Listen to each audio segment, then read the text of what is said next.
अगर मैं आपको बोलूं कि आपको हर साल 1 करोड़ रुपए कमाने हैं और आपकी नेट वर्थ 100 करोड़ होनी चाहिए, तो आपको क्या फील हुआ? अपने मन में आपने क्या बोला? क्या आपको डर लगा? क्या आपको लगा कि यार ये तो बहुत ही बड़ा गोल है? या आप थोड़े अनकंफर्टेबल हो गए? या मन में आपने कुछ ऐसा कहा, 1 करोड़ रुपए हर साल, 100 करोड़ की नेटवर्थ, ये चाहिए किसे? या फिर पूरी जिंदगी पागलों की तरह क्या मैं काम ही करता रहूंगा? जिंदगी भी तो जीनी है मुझे। या फिर मुझे चाहिए नहीं यार पैसे इतने, मैं ऐसे ही खुश हूँ। या फिर मेरे पास और चीजों के लिए टाइम ही नहीं बचा। या फिर अभी तो मैं छोटा हूँ यार, अभी तो मेरी एज ही बहुत कम है। या हो सकता है फिर आपने कुछ ऐसा कहा हो, मुझे पता ही नहीं कि मैं इतने पैसे कमाऊंगा कैसे। या फिर मेरा सबसे फेवरेट, अगर मैं अमीर हो गया तो इसका मतलब है कि मैं बाकी लोगों के पैसे ले रहा हूँ। ऑथर कहते हैं कि इनमें से आपने जो भी अपने मन में कहा, ये आपका मनी ब्लूप्रिंट था और यही डिसाइड करेगा कि हमारी फाइनेंशियल लाइफ कैसी रहेगी, क्या हम अमीर बन पाएंगे या नहीं। अच्छा एक बात बताइए कि अगर आपने रूम में एक एयर कंडीशनर लगाया हुआ है और उसका टेम्परेचर 23 डिग्री सेल्सियस पर फिक्स कर लिया है, अब अगर रूम में 27 डिग्री सेल्सियस हो जाता है तो क्या होगा? आप कहेंगे ऑब्वियसली अगर एसी ऑन है तो रूम टेम्परेचर दोबारा 23 डिग्री सेल्सियस पहुंच जाएगा। अच्छा अगर रूम टेम्परेचर 17 डिग्री सेल्सियस हो तो भी हमें पता है कि एसी की वजह से वो दोबारा से 23 डिग्री सेल्सियस पहुंच जाएगा। ऑथर कहते हैं कि हमारा ब्रेन बिल्कुल इस एग्जाम्पल में एयर कंडीशनर की तरह है, यानी हमारे ब्रेन में जो ब्लूप्रिंट है, यानी जो थॉट प्रोसेस है, वही हमारी फाइनेंशियल, स्पिरिचुअल या फिजिकल जर्नी डिसाइड करता है। डोनाल्ड ट्रंप एक बार $1 बिलियन के उधार में पहुंच गए थे, लेकिन दोबारा उन्होंने सिर्फ अपनी पुरानी वेल्थ ही रिकवर नहीं करी, बल्कि पुरानी वेल्थ से भी ज्यादा पैसे कमाए। क्यों? क्योंकि उनके ब्रेन में एक अमीर इंसान का ब्लूप्रिंट छपा है। लेकिन अगर हम माइक टाइसन की बात करें तो अपनी बॉक्सिंग फाइट्स की वजह से उन्होंने भी मिलियंस ऑफ डॉलर कमाए थे, लेकिन सब पैसे गवा दिए। अगेन ऐसा इसलिए हुआ क्योंकि उन्होंने अपने माइंड में पैसों के ब्लूप्रिंट को कभी चेंज ही नहीं किया।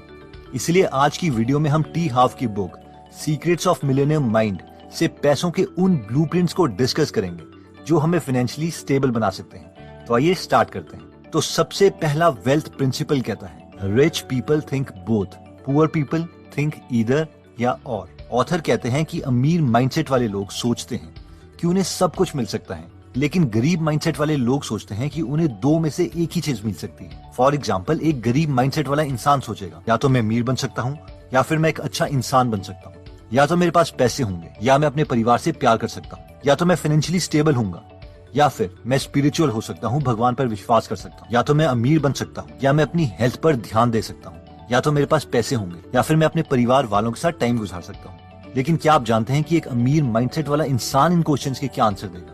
एग्जैक्टली, आपने ठीक सोचा, वो कहेगा मुझे दोनों चीजें चाहिए।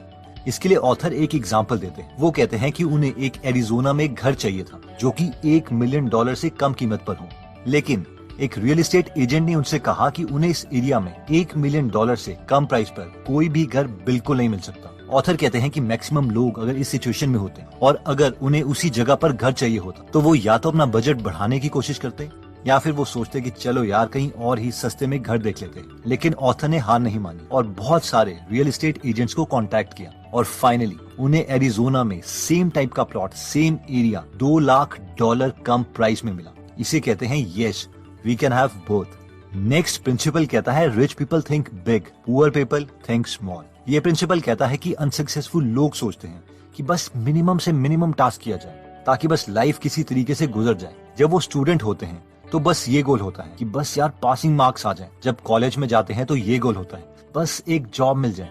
जब मैरिज होती है तो वो ये सोचते हैं बस अपने बिल्स पे करने जितने पैसे मिल जाए। और रिटायरमेंट में वो ये सोचते हैं कि बस गुजारे लायक पेंशन मिल जाए। इन शॉर्ट, अनसक्सेसफुल पीपल कभी अनकंफर्टेबल जोन में जाना ही नहीं चाहते। They want to play it safe. इन लोगों के सोचने का लॉजिक कुछ इस तरीके से होता है कि यार मैं डाइटिंग पर ध्यान तब दूंगा जब मैं मोटा हो जाऊंगा, अभी इसके बारे में सोचूं और टेंशन क्यों लूं।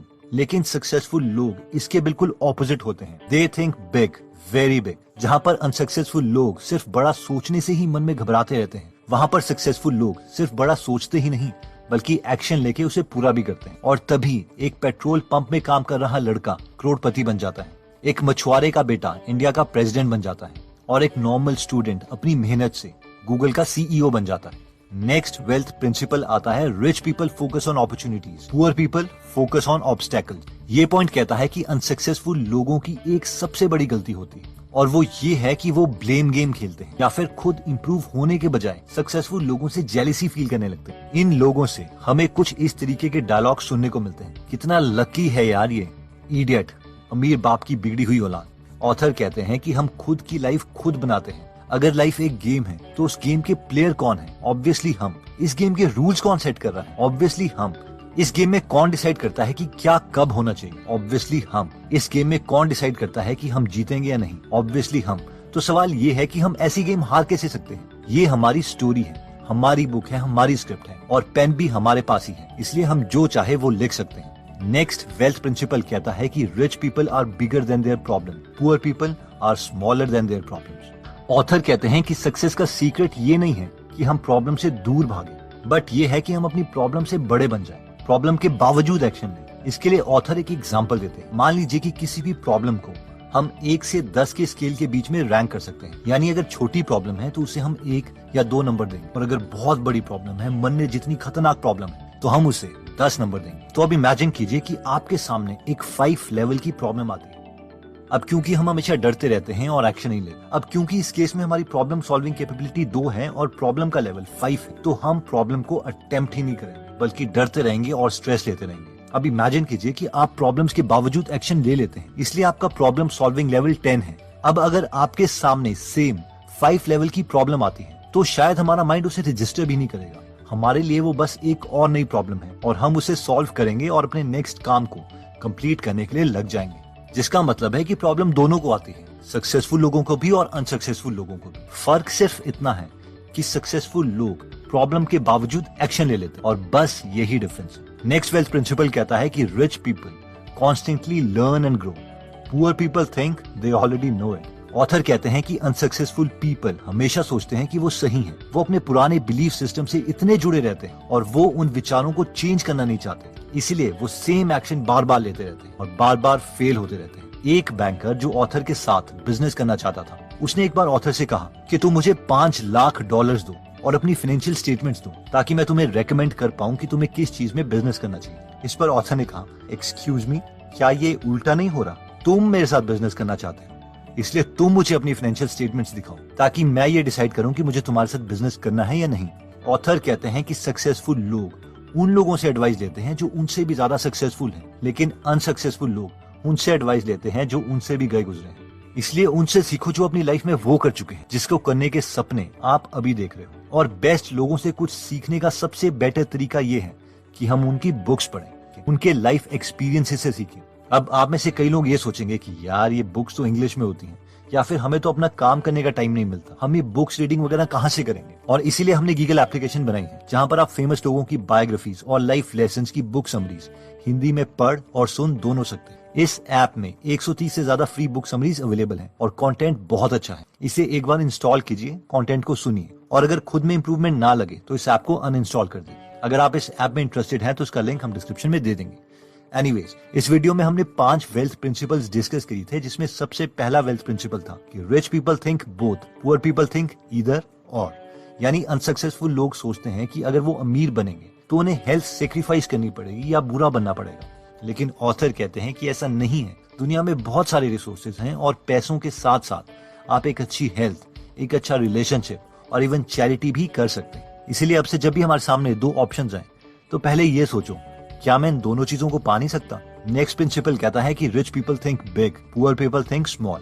यानी अनसक्सेसफुल लोग अपनी लाइफ में बस उतना ही काम करना चाहते हैं जो बस उन्हें गुजारे लायक जिंदगी दे दे, जबकि सक्सेसफुल लोगों को मीडियोक्रिटी अच्छी नहीं लगती, इसीलिए they want to make it big. Next principle कहता है कि rich people focus on opportunity, poor people focus on obstacles. यानी जहां पर सक्सेसफुल लोग अपॉर्चुनिटीज देखते हैं, अनसक्सेसफुल लोग वहीं पर ब्लेम गेम खेलते हैं, बहाने मारते हैं और रीजंस ढूंढते हैं औरों को बताने के लिए कि क्यों वो अपनी लाइफ में कुछ बड़ा नहीं कर पाए। नेक्स्ट प्रिंसिपल कहता है कि rich people are bigger than their problems, poor people are smaller than their problem. यानी जिन प्रॉब्लम को अनसक्सेसफुल लोग बड़ा मान के डरते रहते हैं, सक्सेसफुल लोग उसी प्रॉब्लम को मानते हैं कि हाँ बस ये एक और टास्क है जो मुझे कंप्लीट करना है, दैट्स इट। और फाइनली हमने देखा था कि rich people constantly learn grow, poor people think they already know it all. यानी सक्सेसफुल लोग अपने से भी ज्यादा सक्सेसफुल लोगों से सीखना चाहते हैं, ना कि किसी अंकल या आंटी से।